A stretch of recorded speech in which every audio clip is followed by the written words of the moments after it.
Chinna Chinna Aasai Kerala release by Wayfarer നമ്മുടെ സ്വന്തം ടിക്കയുടെ production through നമ്മുടെ കേരളത്തിൽ പ്രസന്റ് ചെയ്യാൻ പോവാണ്.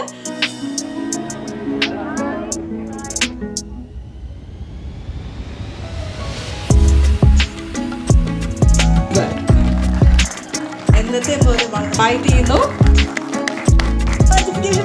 അതുപോലെ മാം. ലൈക്ക് ചിന്ന ചിന്ന ആസയെന്ന് കേൾക്കുന്ന സമയത്ത് we can imagine any other face. So first ഈ മൂവി സ്ക്രിപ്റ്റ് കേൾക്കുന്ന സമയത്ത് how do you feel and ഈ മൊമെന്റ് വരെ എത്തി നിൽക്കുന്ന ജേർണിയിൽ മാമിന് എന്താണ് ഞങ്ങളുടെ അടുത്ത് ഷെയർ ചെയ്യാനുള്ളത്? என்ன ஷமிக்கணும், நான் கொஞ்சம் இங்கிலீஷில் பேசிக்கலாமா இல்லை தமிழில் பேசலாமா? தமிழில் பேசலாம். எனக்கு ரொம்ப ரொம்ப சந்தோஷம். எனக்கு இந்த சினிமா இவங்க வருஷம் என்ன மைண்டில் வச்சுட்டு இந்த ஸ்கிரிப்ட் எழுதியிருக்காங்க. அவங்க என்கிட்ட வரைச்சியே இந்த டைட்டில் இந்த ஸ்கிரிப்ட் அப்படியே பக்காவாக பண்ணின்னு வந்தாங்க. அண்ட் இது என்கிட்ட எப்போ வந்ததோ அப்போ எனக்கு நம்பவே முடியல. இதே சின்ன சின்ன ஆசை நாம் உடனே எல்லாரோட மைண்ட்லேயும் ரோஜா, மதுபாலா, ரோஜா அதுதான் வரும். பட் ஆனால் அந்த டைட்டிலை வச்சுட்டு ஒரு புதுமையான கதை, அப்சல்யூட்லி இது வரைக்கும் நான் இந்த மாதிரி ரோல் ப்ளே பண்ணினதே இல்லை. ஸோ என்னை எப்படி அவங்க மைண்டில் வச்சுட்டு இதை எழுதின்னு வந்தாங்க, எனக்கு ரொம்ப சந்தோஷமாக இருக்குது. அண்ட் அதுவும் இந்திரன் சாரோட என்னை பேர் பண்ணியிருக்காங்க, அது இன்னும் ஜாஸ்தி ஸ்பெஷல். ஏன்னா ஒரு சர்ப்ரைஸ் எலிமெண்ட் ரொம்ப இம்பார்ட்டண்ட். அவர் இவ்வளோ பெரிய ஆக்டர், அவரோட நான் பேர் பண்ணி இது மாதிரி ஒரு ஸ்ட்ரேஞ்ச் ஆட் ஒரு ஸ்டோரி ஒரு என்ன இமேஜின் பண்ணி, அதுவும் நான் வந்து மெயின் ஸ்ட்ரீமில் ரொம்ப வருஷமாக வேலை பண்ணல அண்ட் ஸ்பெஷலி மலையாளமில் நான் ஒர்க் பண்ணல. என்ன அவங்க மைண்டில் வச்சுட்டு இந்த ஸ்கிரிப்ட் எழுதி இந்திரன் சார் அப்புறம் அமேசிங்காக ஒரு காம்பினேஷன் பண்ணிட்டு இங்கே கொண்டு வந்ததுக்கு எனக்கு ரொம்ப ரொம்ப சந்தோஷம். அந்த பேர் சின்ன சின்ன ஆசைன்னு கேட்ட உடனேயே என் மனசில் தோணிது இது எனக்காக தான் எழுதியிருக்கு அப்படின்னு. அண்ட் வருஷா அதுதான் அவங்க ஃபஸ்ட்டு எனக்கு சொல்லினதே அதுதான். நான் இது உங்களை வச்சுட்டு தான் மைண்டில் இந்த கதையை எழுதினேன், அதனால இதுதான் இந்த படத்துக்கு டைட்டில் அப்படின்னு சொன்னாங்க. எல்லாருக்கும் வணக்கம். ஸோ சின்ன சின்ன ஆசை, எல்லாருக்கும் நிறைய ஆசை இருக்கும்ல. ஸோ அந்த மாதிரி இதுவும் என்னோட ஒரு சின்ன ஒரு பக்கெட் லிஸ்ட்டு தான். ஏன்னா நாங்கள் தமிழில் வந்து நிறையா மலையாள படம் பார்க்குறோம் இப்போது. ஸோ கண்டென்ட் வைஸாக பயங்கரமாக இருக்குது. ஸோ அதை பார்க்கும்போது எங்களுக்கும் நிறைய ஆசை வருது. நாங்கள் இந்த மாதிரி கதையெல்லாம் நடிக்கணும், ஃபீல் குட்டாகவும் நடிக்கணும், இப்படியும் நடிக்கலாம், இந்த மாதிரி கதையிலையும் நடிக்கலாம் அப்படிங்கிறது. ஸோ அந்த மாதிரி இருக்கும்போது எனக்கு சின்ன சின்ன ஆசை வந்தது வந்து நான் கிரேட்ஃபுல்லாக தான் நினைக்கிறேன். தேங்க்யூ வருஷா. இந்த படத்தில் சின்ன வில்லனா அது பெரிய வில்லனா?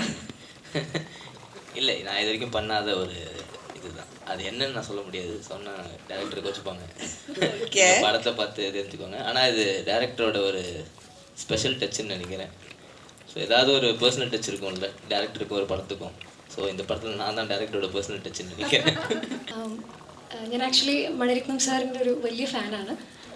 നമ്മുടെ ഫസ്റ്റ് ലുക്ക് പോസ്റ്ററൊക്കെ സാറാണ് നമുക്ക് റിലീസ് ചെയ്ത് തന്നിട്ടുണ്ടായിരുന്നു. ഞാൻ ഈ മൂവിയുടെ സ്ക്രിപ്റ്റ് എഴുതുന്ന സമയത്ത് മാതൻ മാഷ് എന്ന് പറയുമ്പോൾ എനിക്ക് വെരി ഫസ്റ്റ് ലൈൻ എഴുതുമ്പോൾ തന്നെ എനിക്കത് ഇന്ദ്രൻ സാറാന്നുള്ളൊരു എനിക്ക് മൈൻഡിൽ അത് ഫിക്സ്ഡ് ആയിരുന്നു. ലീലയുടെ ക്യാരക്ടറിനെ കുറിച്ച് എഴുതുന്ന സമയത്ത് എൻ്റെ ലീലയ്ക്ക് 50 to 53 years ഓൾഡായിട്ടുള്ള ഒരു ക്യാരക്ടറാണ്. പെട്ടെന്ന് തന്നെ എനിക്ക് ഒരു തമിഴ് ക്യാരക്ടറാണ്.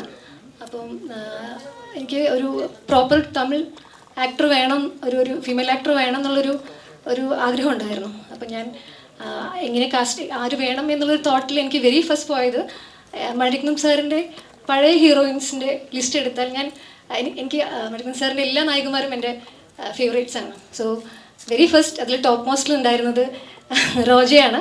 നോക്കുമ്പോൾ എൻ്റെ ഒരു ലീലയുടെ ഒരു ബാക്ക്ഗ്രൗണ്ടിന് പറ്റിയ എല്ലാ ക്യാരക്ടറിസ്റ്റിക്സും എല്ലാ ക്വാളിറ്റിയും റോജയ്ക്കുണ്ട്. ലൈക്ക് മാം ഒരു ഇൻ്റർവ്യൂവിൽ പറഞ്ഞിട്ടുണ്ടായിരുന്നു, ലീലയും റോജയും എവിടെയോ ഒരു ഇൻബിറ്റ്വീൻ എവിടെയോ ഒരു പോയിന്റിൽ ലൈക്ക് മീറ്റ് ചെയ്യാൻ പറ്റുന്നുണ്ടെന്നുള്ള രീതിയിൽ. സോ എനിക്ക് വെരി ഫസ്റ്റ് എനിക്ക് റോജ വന്നു, അങ്ങനെ മധുബാല മാം എത്തി. സോ ഇതിൽ നമസ്കാരം.